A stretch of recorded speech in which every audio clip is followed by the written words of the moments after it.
What is good, everyone? Welcome back to Cleveland Sports Unfiltered. It is finally playoff time. The time of the year that I told all of you guys that I care about is postseason time. The regular season is done.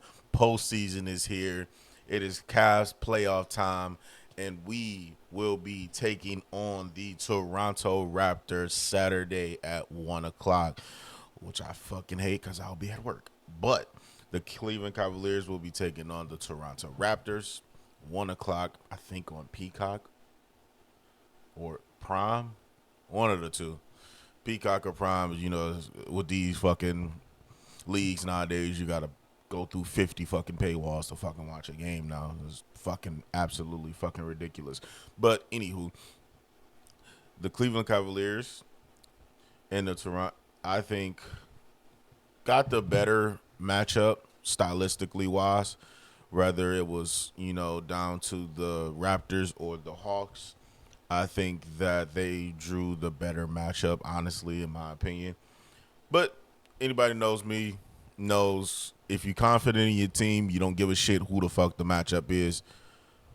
So, but to those who care, the Cleveland Cavaliers, in my opinion, did draw the better stylistically matchup because what the Toronto Raptors do well, the Cleveland Cavaliers do well. What the Toronto Raptors don't do great, the Cleveland Cavaliers don't do great. And what do I mean by that? So the Toronto Raptors are a bottom tier team as far as 3-point shooting.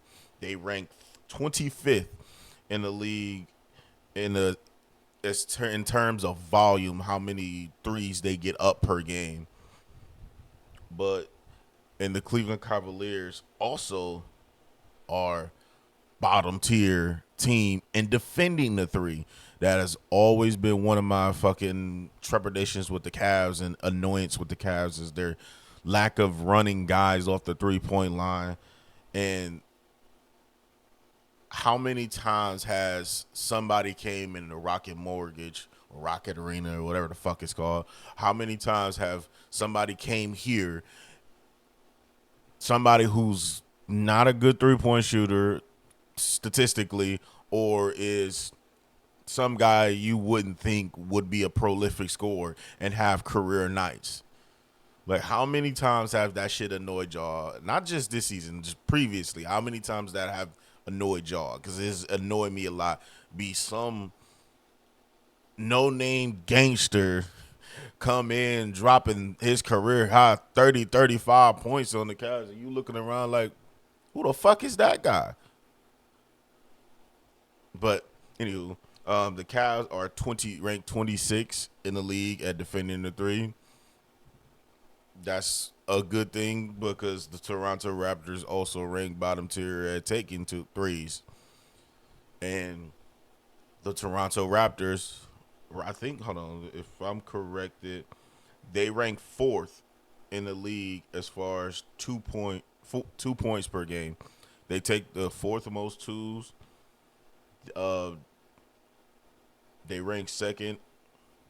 No, they rank fourth in the twos category. They take about 62.5 a game.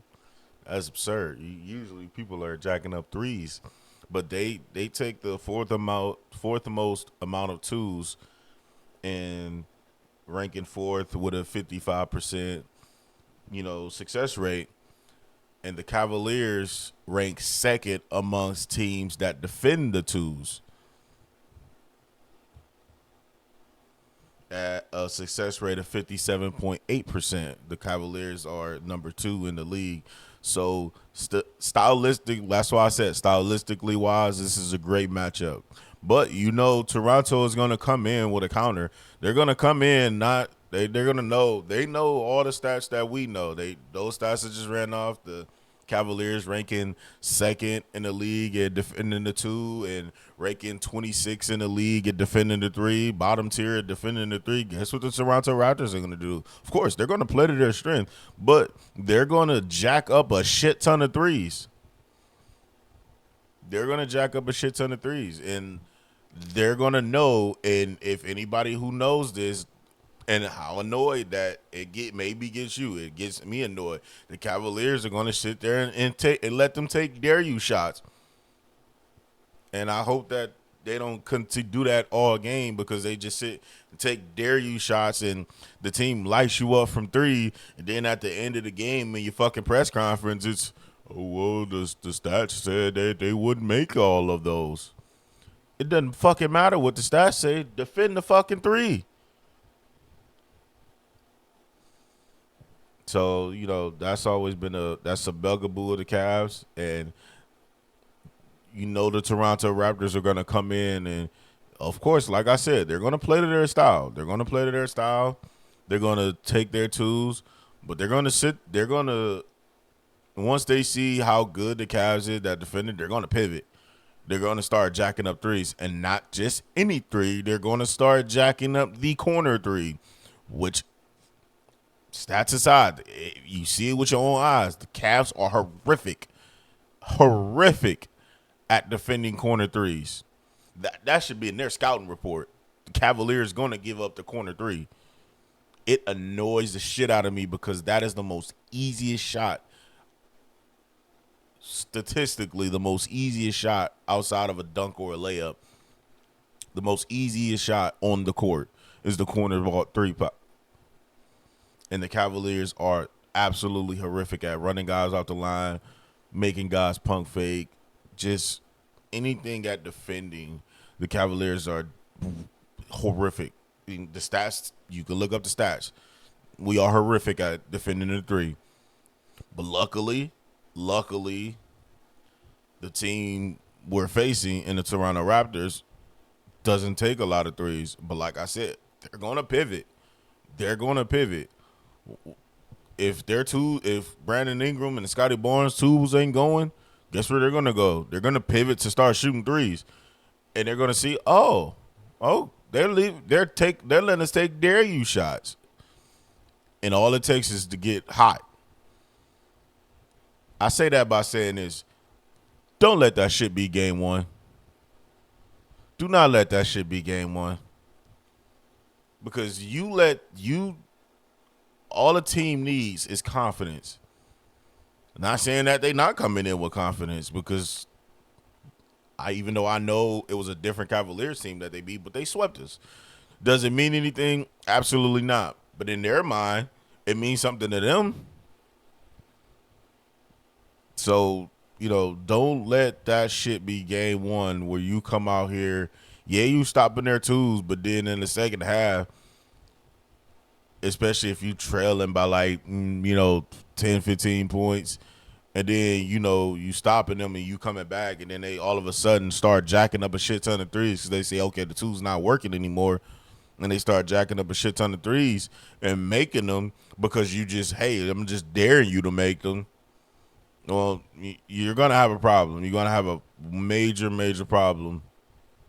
And this is a legacy run for James Harden and Donovan Mitchell. This is a legacy run, especially for Donovan Mitchell.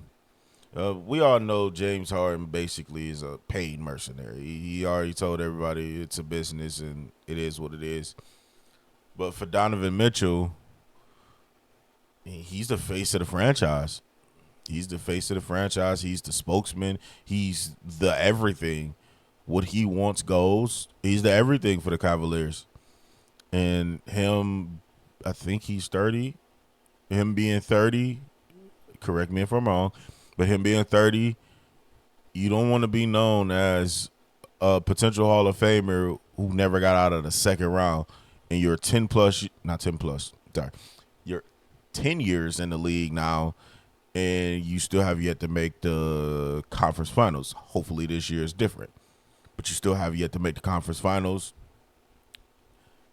And for James Harden, and I know I was one of those guys who made the assumption that, James Harden basically is never good in the playoffs.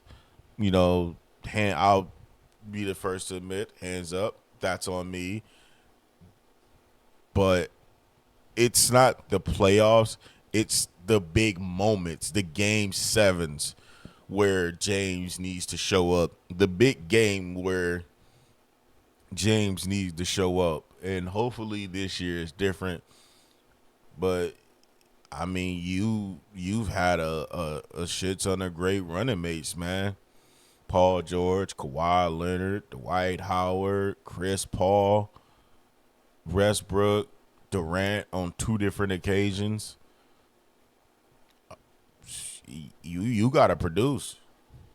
I know he been to the finals, but that was what early in his career, super early. And of course, he been to a couple conference finals as the lead dog, and some may give extra some circumstances to him not making it, Chris Paul being injured and all of that. But we hold Hall of Fame players like James Harden to a different standard.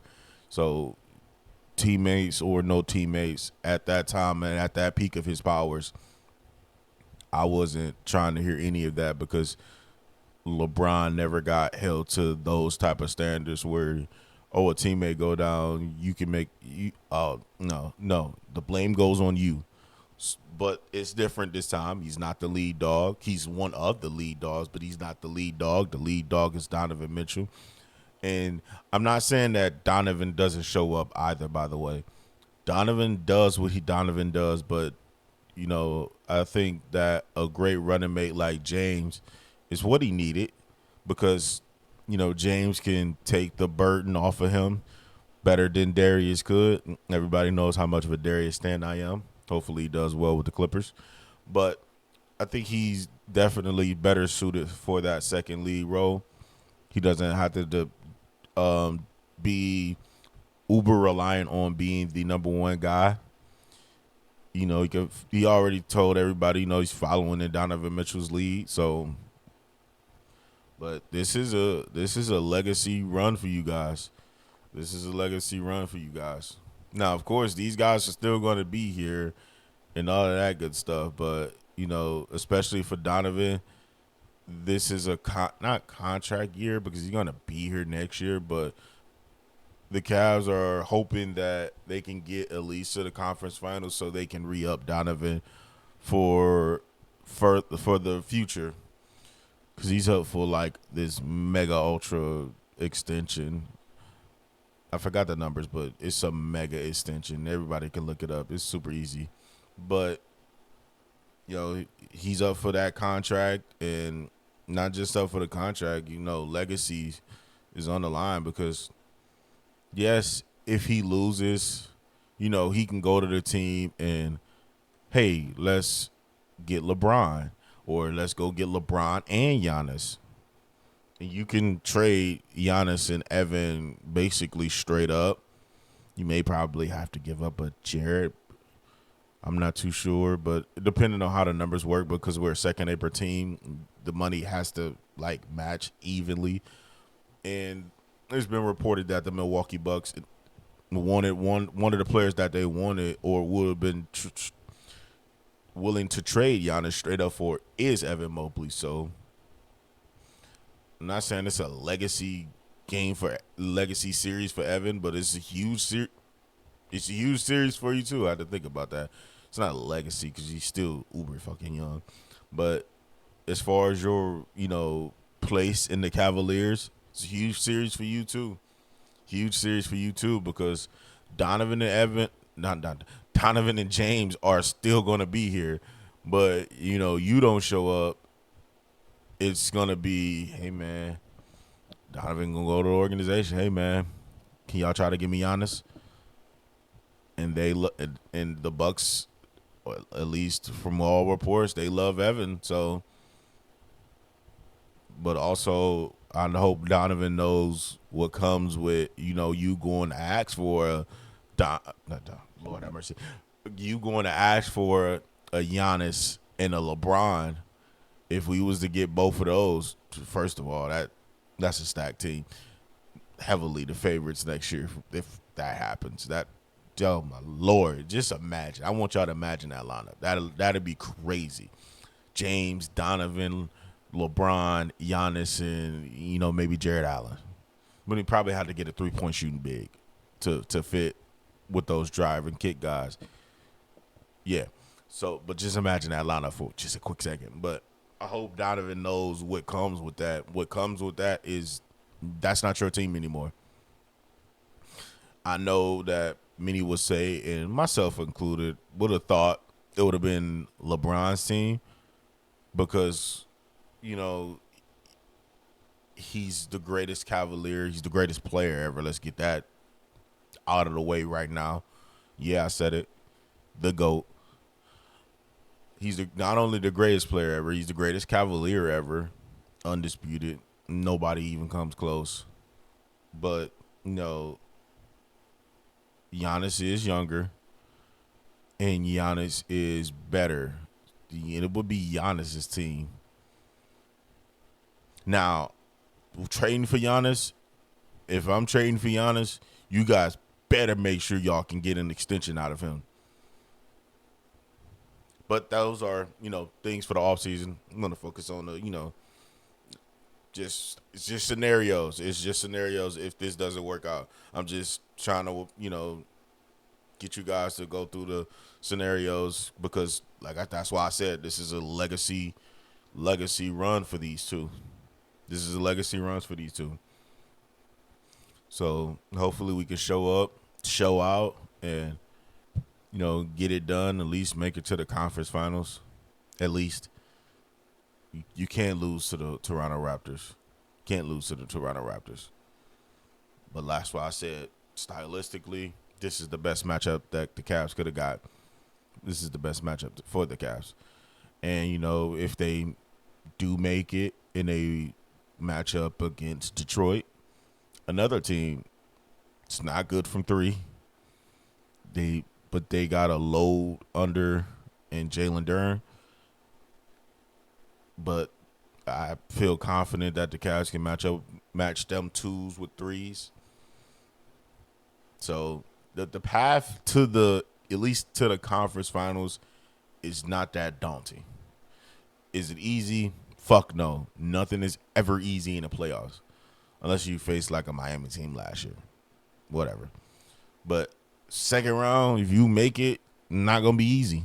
Not going to be easy. As I said, this is a legacy run for these two. So, those are just my thoughts. Y'all let me know what y'all think about it in the comment section down below. Do y'all believe that this is a legacy run for both Donovan Mitchell and James Harden? Hit that like, share, and subscribe button. Especially smash that subscribe button, y'all. We need y'all to smash that subscribe button so this content can get out to the rest of the good people who loves the Cavs and Browns. I'm just saying. It's free to you guys. It does wonders for me. But until next time, peace.